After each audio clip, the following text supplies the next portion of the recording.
Stop him, Nigel said from behind him. Leave it, Nige, I said. What you got for me? Lloydie sneered in my face. I've had enough of this, Nigel said calmly. He grabbed Lloydie by the arm, twisted his wrist up his back and walked him off the property. If you can hear him again, you'll have me come looking for you, Nigel told him quietly, and he walked back to me. Lloydie legged it. What the fuck, Nige? I said. You'd kill me at school, I added.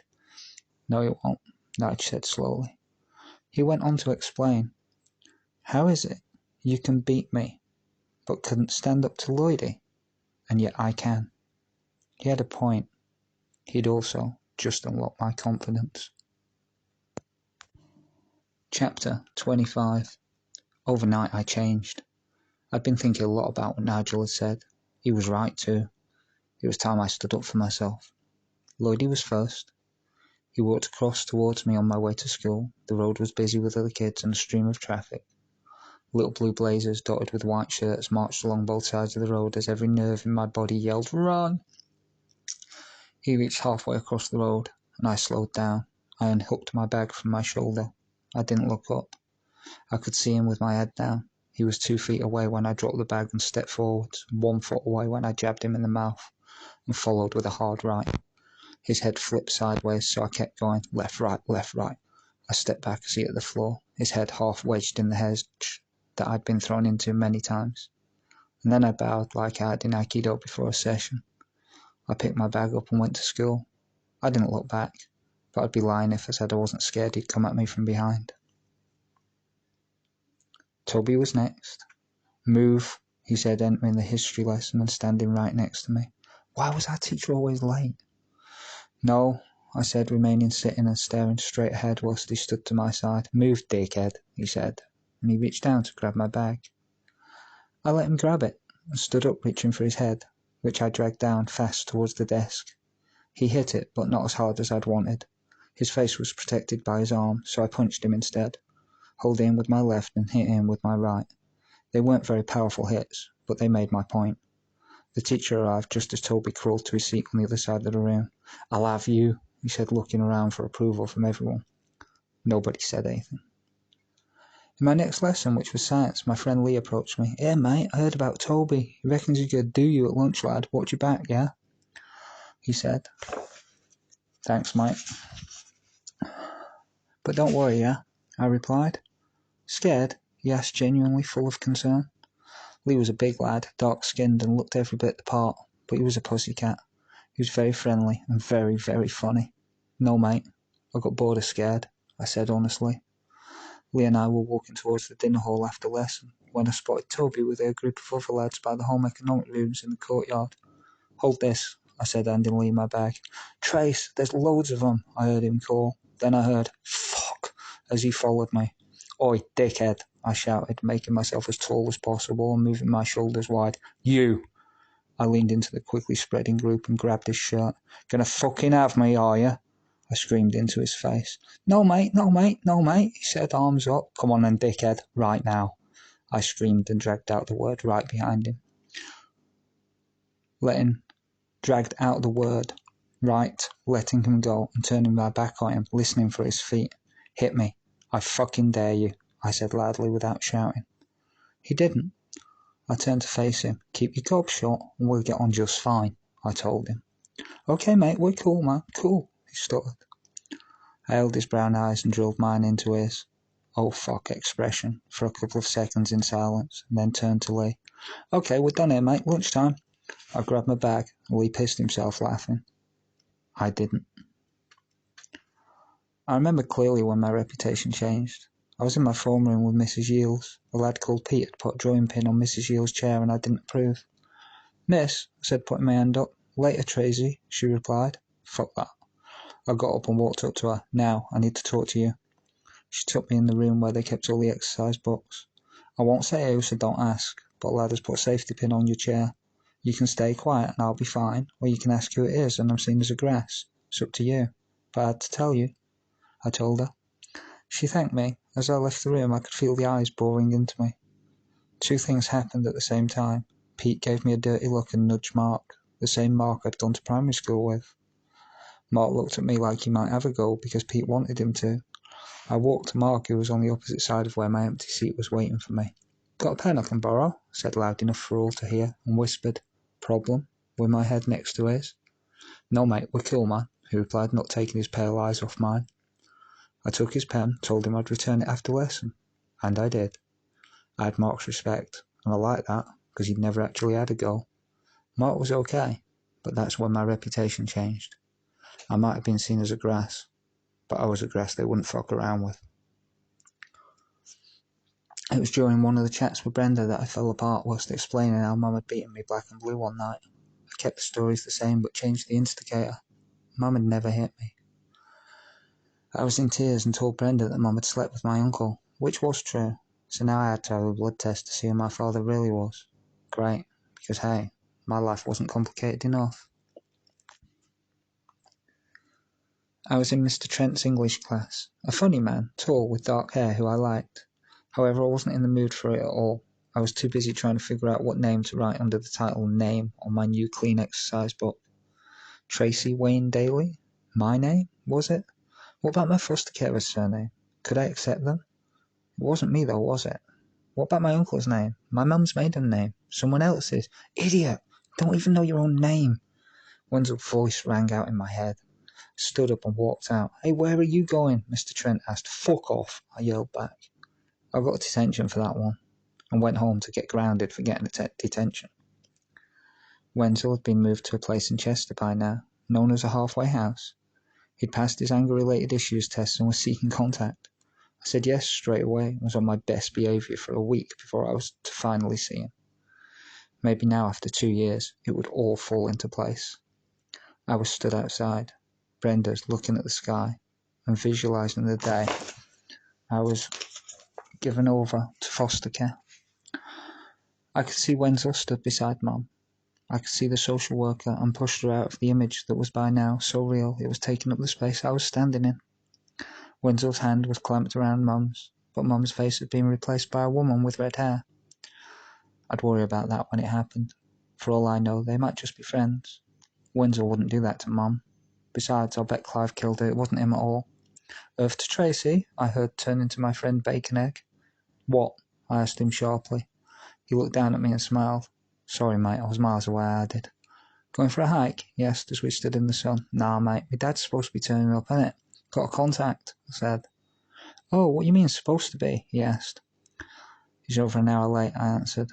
Bacon Egg's face told me everything I needed to know about his thoughts. "He's coming. He'll be here," I said, looking for him. Yeah, sure, but what if he doesn't? It's cool. You can come out for a hike, he said. "He will turn up. He's just late, that's all," I said, turning away and looking into space. Why would he see me? He's free now. He's got no reason to see me unless he wants us all together. Brenda opened the front door. "He's not coming. Car trouble, apparently." She'd obviously just got off the phone as the receiver was still in her hand. It was a show of control. She was telling me whilst he was on the phone, in a way that said, "I told you so." I smiled. "Okay, next time is fine. Tell him I said hi." I nodded to Bacon Egg, and we set off towards White Gateway. My mind wasn't in the mood for hiking. Although I loved it, I needed to feel the burn in my legs to get any satisfaction from it. I needed to sweat and have the rhythm of movement pulse through me. We were trundling slowly towards unknown ground we'd said we'd investigate next time we were here. Bacon Egg was happy and enthusiastic. I was neither. Doesn't want me. Nobody wants me. Nan's dead. Alan's dead. Mum's dead. Wenzel doesn't want us. What the fuck now? Fucking idiots. Fuck all of them. We were walking through a field with a barbed wire fence beside us. I'd found a small stone.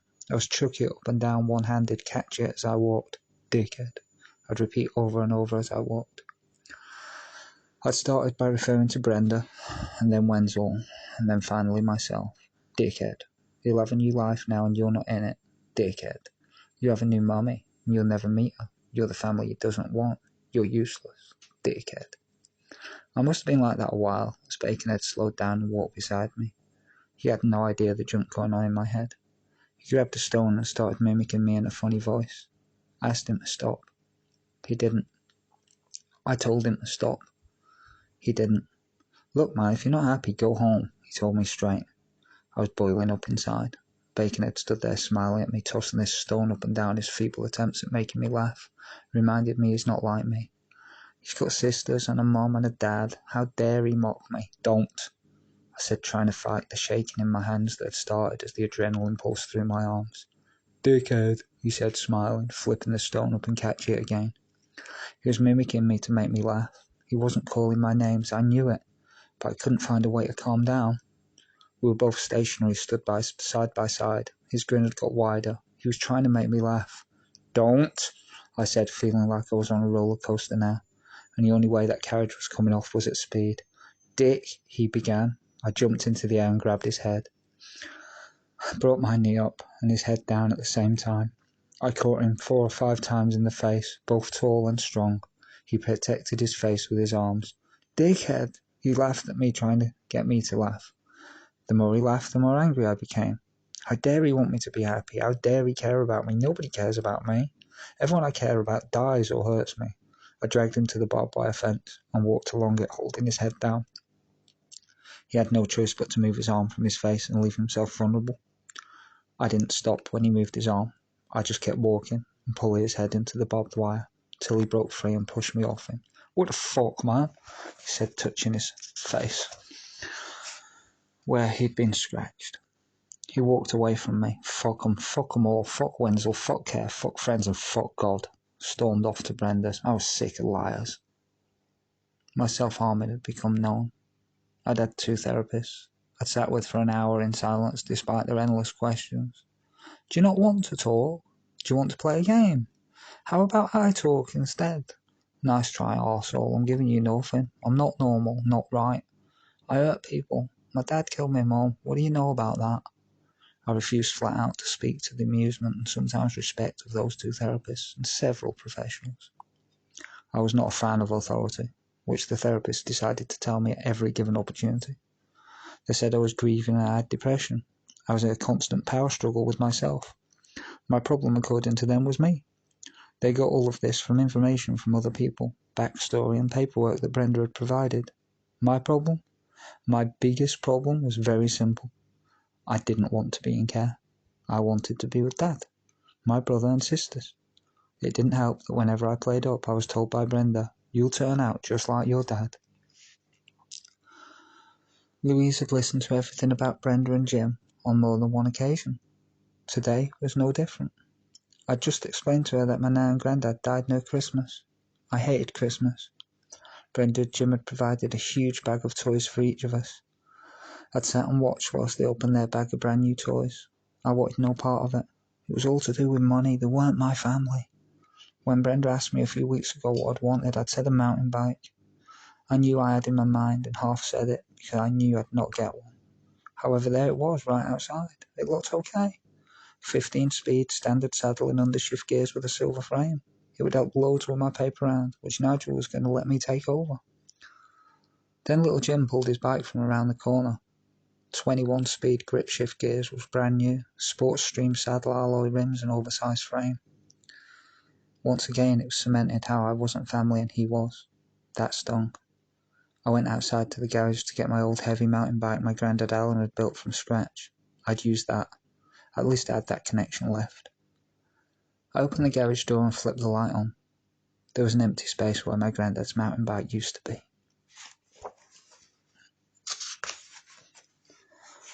Chapter 26. Where's my bike? I asked Brenda as I pushed the living room door open. The entire family was in there doing whatever it was families do at Christmas. It's outside. Are you going to test it out? She answered innocently. My granddad made that bike. Where is it? I asked, feeling everyone staring at me, but not removing my gaze from Brenda. Oh, it was old, so we got rid of it for you, she said. I ran upstairs and threw myself on the bed, crying, "Bitch!" I shouted. I reached down for what little I had left of my past, a fox Wenzel had made from the hospital, and Golfax, which Nan had bought me. Both had gone. I lay there around an hour until I'd forced all the pain deep down inside. Okay, you win. If you won't throw me out, I'll leave, I thought. I'd had every part of my past removed intentionally. I think on some level they thought they were doing the right thing, and for some kids it may have been helpful. For me, it was the worst thing they could have done. Louise sat nodding her head in all the right areas as usual, humming to herself when things got too painful as I explained my situation.